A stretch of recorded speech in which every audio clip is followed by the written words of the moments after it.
건강하게 잘 다녀왔습니다. 오늘 말씀은 이런 말씀으로 시작하겠습니다. 데미안이라고 하는 소설을 아십니까? 저희 시대에는 이 책을 안 읽은 사람이 없는데 어르신들은 어떠셨는지요? 그리고 또 젊은 친구들은 데미안이라고 하는 소설을 아시는지요? 이 데미안이라고 하는 이 소설의 작가는 헤르만 헤세라고 하는 사람입니다. 헤르만 헤세라고 하는 사람의 프로필을 보면 독일계 스위스인이라고 나와 있는데요. 사실은 스위스 사람이 아닙니다. 독일 사람입니다. 이 사람은 튜빙겐 대학에서 라틴어 어학부 공부를 했고요. 그리고 1946년에 노벨 문학상을 받은 사람입니다. 이 헤르만 헤세라고 하는 사람은 원래 1차 세계대전을 바라보면서 인간에 대해서 굉장한 환멸을 느꼈답니다. 그래서 그는 반전주의자가 됐는데요. 덕분에 독일에서 매국노로 지탄을 받았답니다. 이 헤르만 헤세가 동방을, 아시아를 여러 번 여행했는데요. 아시아를 여행하면서 아시아가 식민지로 전락하는 걸 보고 굉장히 마음 아파했습니다.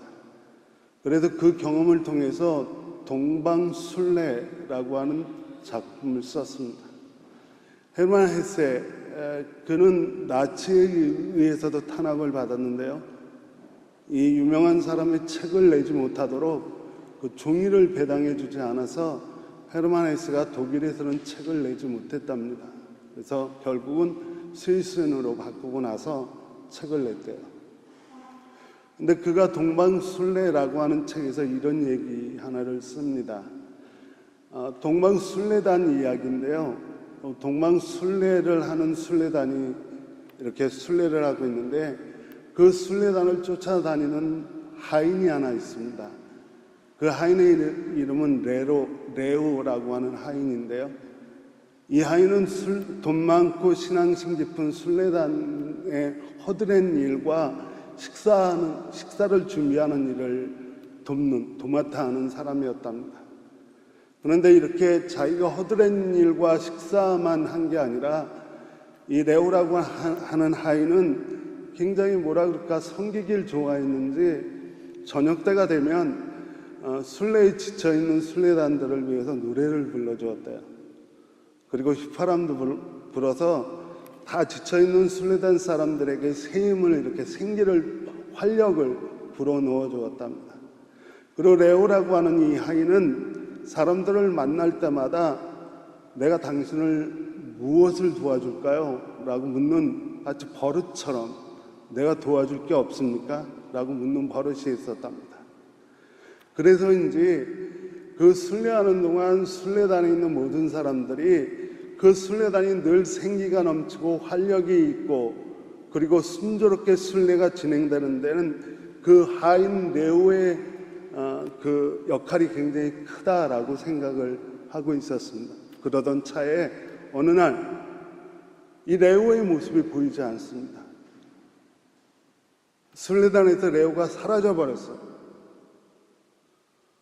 그래서 그 순례단의 사람들이 이 하인 레오를 찾았습니다. 찾지를 못했어요. 근데 문제는 그 다음부터입니다. 이 레오가 사라져버린 순례단이 어떻게 변했냐 하면 활기가 사라져버렸어요. 순례단은 어떤 기쁨이 다 사라져버렸어요. 그러던 결국 순례단 안에서 다툼이 시작되고 나서 순례를 포기하고 떠나버리는 사람들이 생겨나기 시작을 했습니다. 결국 이 순례단은 해체됐습니다. 그래서 그 중에 한 사람이 이 레오라고 하는 하인을 꼭 찾아봐야겠다라고 생각을 했던 것 같습니다. 그 이야기 속에서는. 그래서 어떤 사람이 이 레오라고 하는 사람을 계속 추적해서 찾았는데 만나고 나서 깜짝 놀랐어요.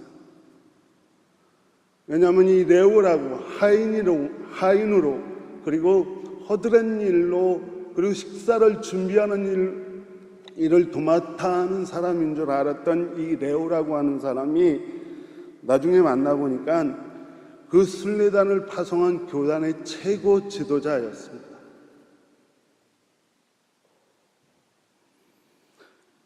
헤르만 헤세는 이 이야기를 쓰면서 진정으로 최고의 자리, 최상의 자리, 가장 높은 자리라고 하는 것이 허세로 만들어지는 것이 아니고 섬김으로 만들어진다라고 하는 사실을 알려주려고 하는 겁니다.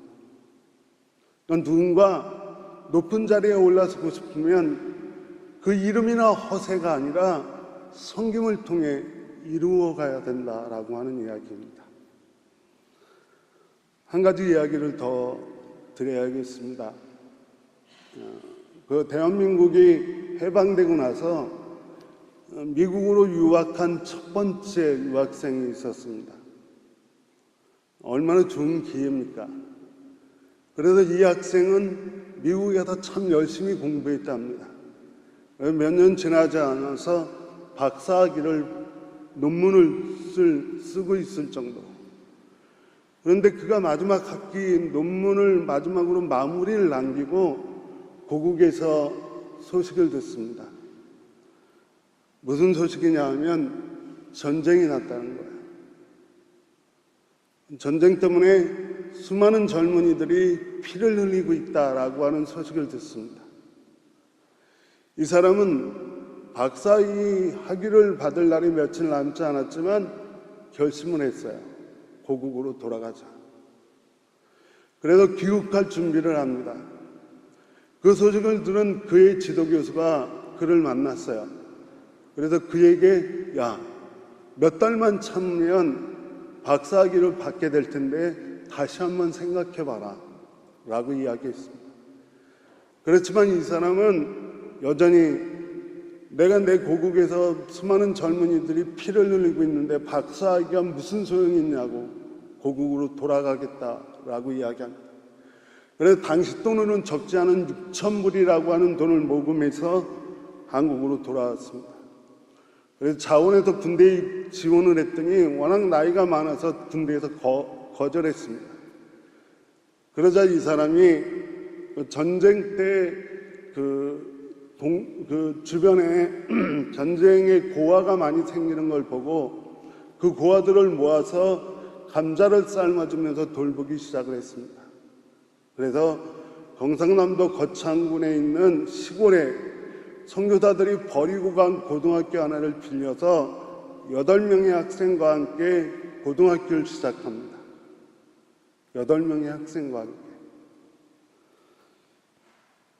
이 얘기는 그 거창 고등학교 이야기라고 하는 이야기에서 제가 여러분에게 알려드린 겁니다. 이 거창고등학교 이야기 속에 나오는 이 사람은 다른 사람이 아니라 전영창이라고 하는 거창고등학교 교장의 이야기입니다. 그는 이미 작고했고요. 그리고 이 거창고등학교 이 시골 구석에 있는 고등학교에 교장을 할 때 서울에서 그걸 알고 숭실대학교에서 부총장으로 영입을 하려고 했지만 거절했습니다. 자기는 거창고등학교에서 아이들과 같이 지내겠다고. 근데 제가 이 이야기를 드리는 이유는 이 거창고등학교 교장이었던 전영창이라고 하는 교장 선생님이 자신들의 학생들에게 특별한 취업, 직장을 고르는 데 10계명을 늘 알려줬답니다. 제가 읽어드리겠습니다. 그러니까 그 학생들이 취업하는데 10가지 계명. 첫째, 월급이 적은 쪽을 택하라. 뭔가 이상하지 않습니까? 둘째, 내가 원하는 것이 아니라 나를 필요로 하는 것을 택하라. 셋째, 승진의 기회가 전혀 없는 것을 택해라. 넷째, 모든 것이 갖춰준 것을 피하고 처음부터 시작해야 하는 학무지를 택해라. 다섯째, 앞다투어 모이는 곳에는 절대로 가지 말고 아무도 가지 않는 곳으로 가라. 여섯째, 장래성이 전혀 없다라고 생각하는 곳으로 가라.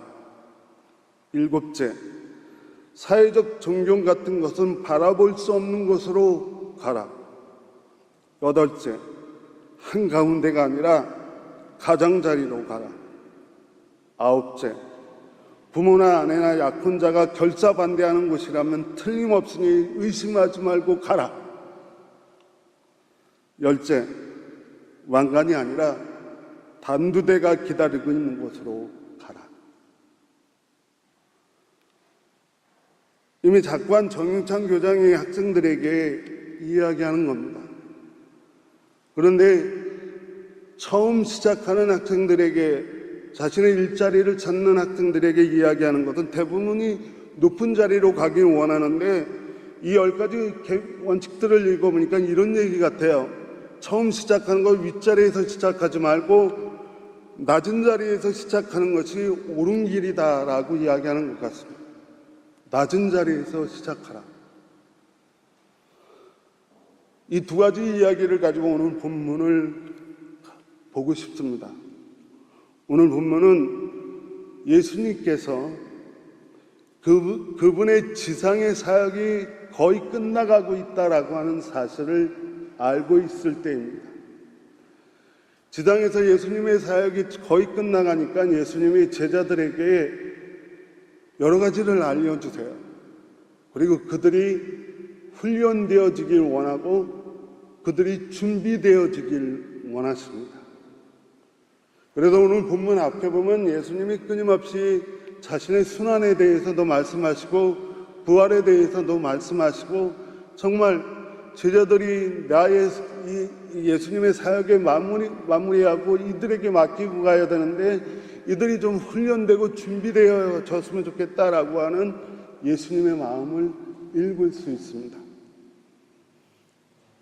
그때 예수님은 그 행보 역시도 마지막을 향해 가는 행보였습니다.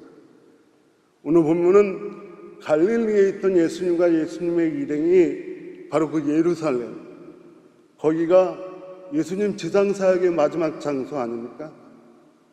송구스러운, 좀 불경스러운 이야기 같지만 예수님에게 의하면 최후의 격전지 아닙니까? 이제 거기 가서 우리를 위해 십자가에 못 박혀 죽으실 예루살렘을 향해 마지막 행보를 시작합니다. 갈릴리에서 출발해서. 근데 오늘 본문은 갈릴리에서 예루살렘으로 올라가시다가 여기 가버나움이라고 하는 곳에 잠시 멈췄습니다. 가버나움, 이곳에는 베드로의 집이 있습니다. 아마도 이 가버나움의 집안이라고 하는 이 집이 추정되기는 예수님의 집으로 베드로의 집으로 추정됩니다.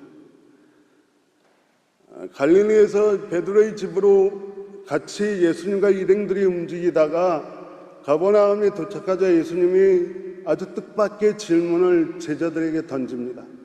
그 질문은 뭐냐 하면 너희들 뭐 때문에 다투었냐라고 하는 겁니다.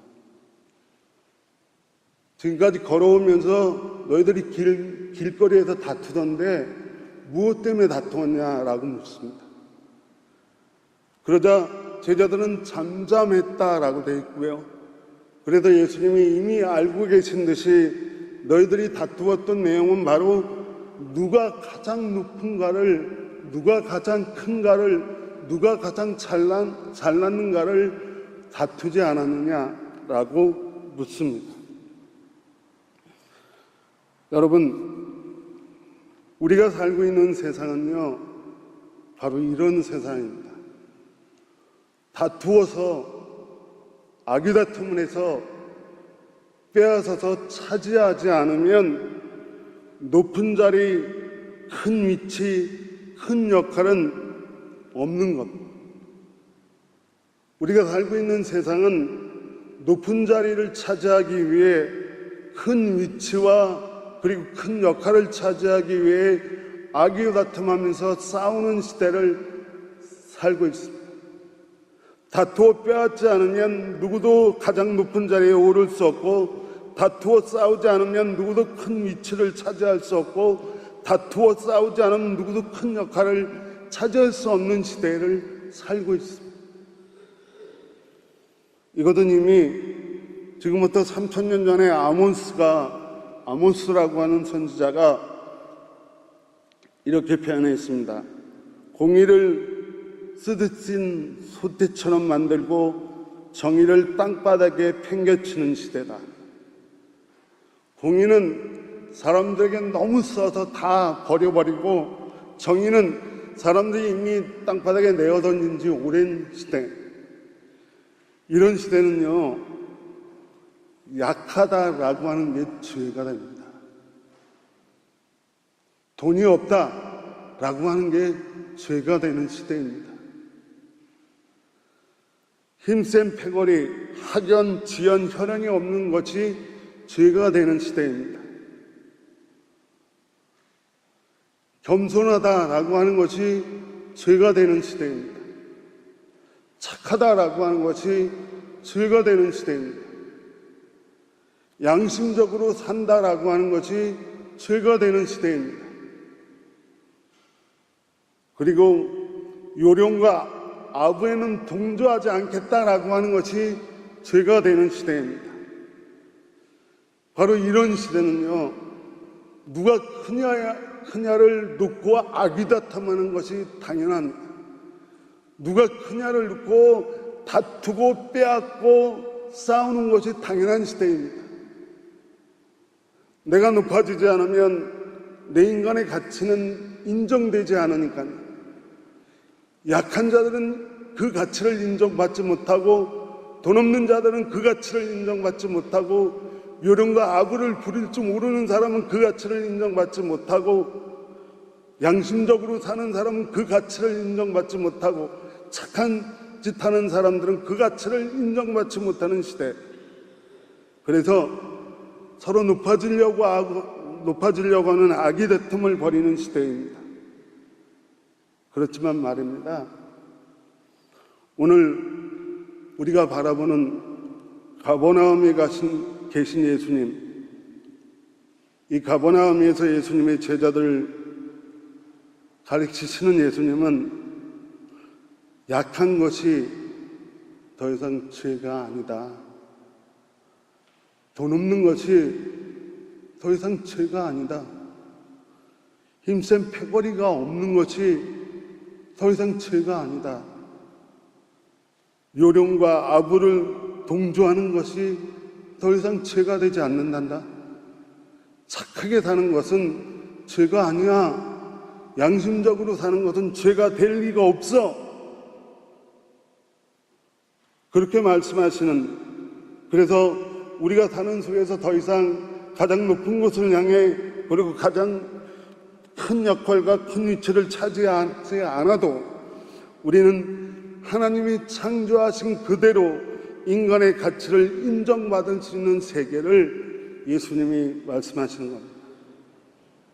예수께서는 12제자를 가버나움 베드로의 집으로 추정되는 이곳에 모아놓고 어떻게 하면 그렇게 되는지, 어떻게 하면 약한 것이 죄가 되지 않고 어떻게 하면 돈 없는 것이 죄가 되지 않는지를 이야기하시는데, 우리가 알면서도 잘 이해되지 않는 말씀으로 그걸 설명합니다.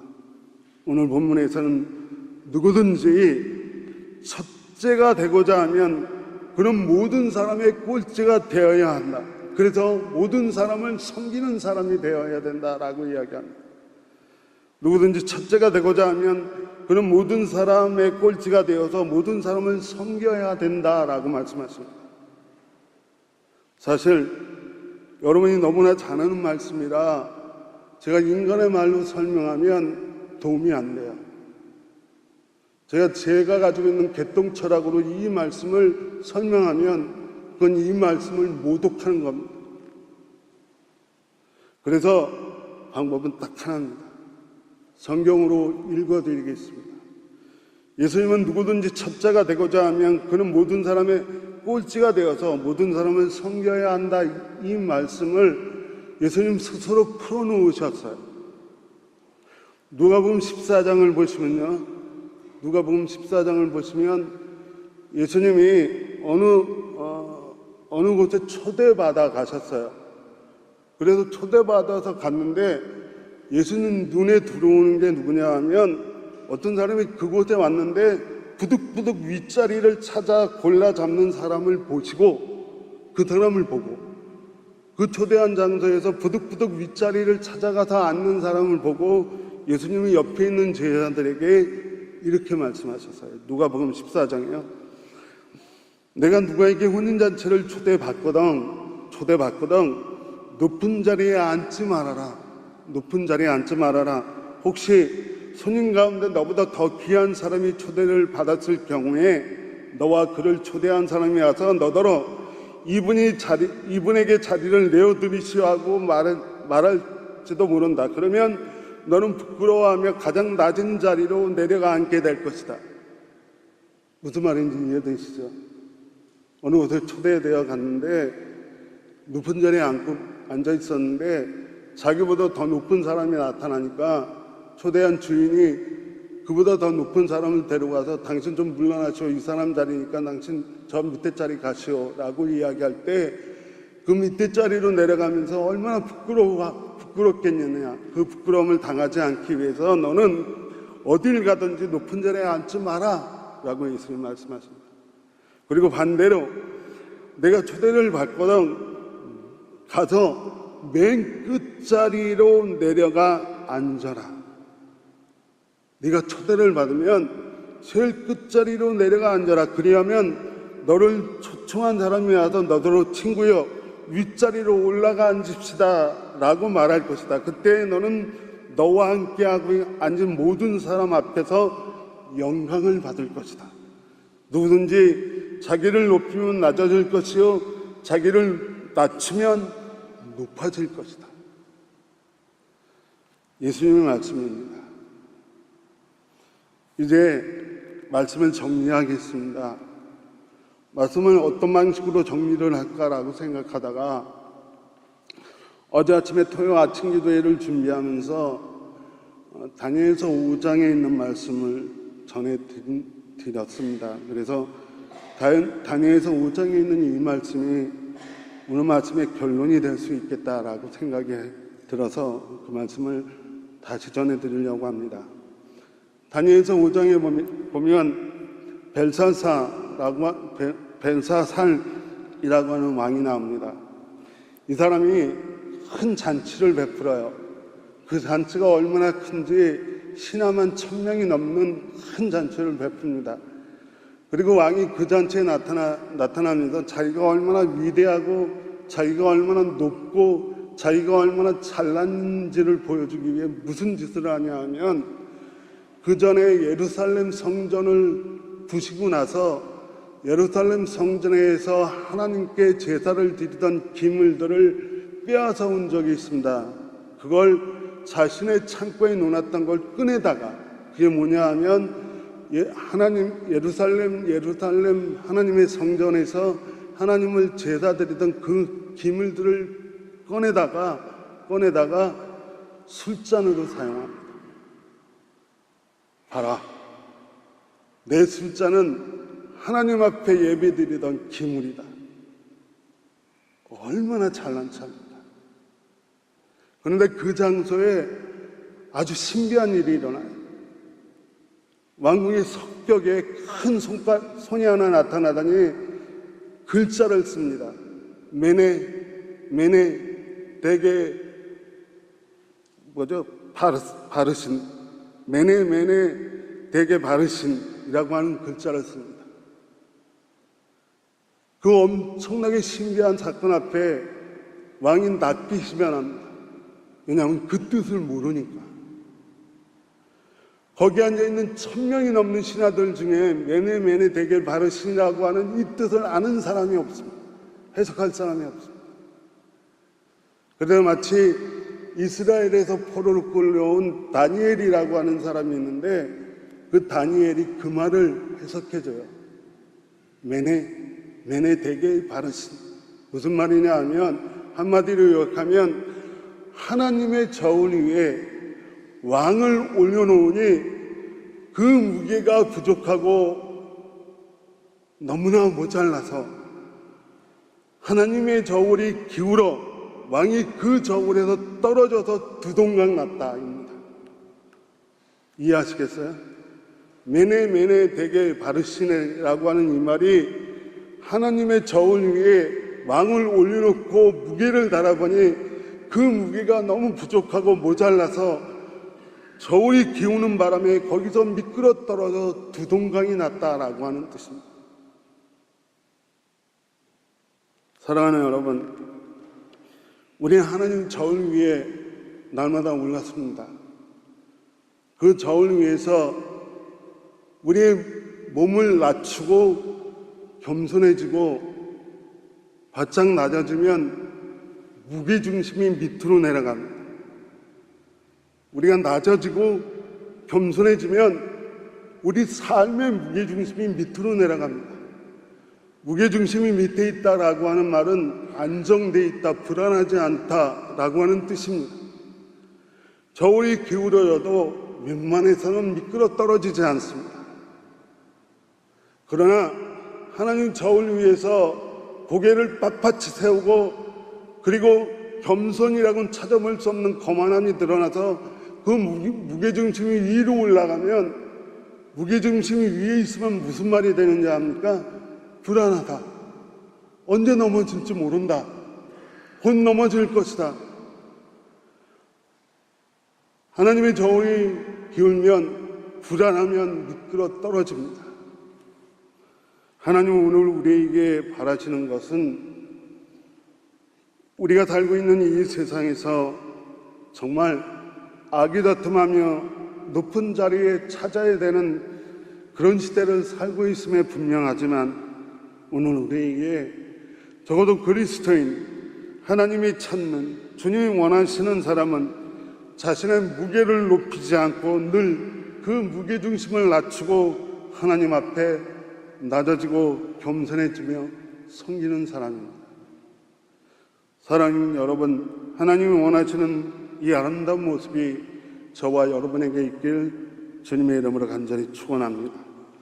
기도하겠습니다. 하나님 감사합니다. 늘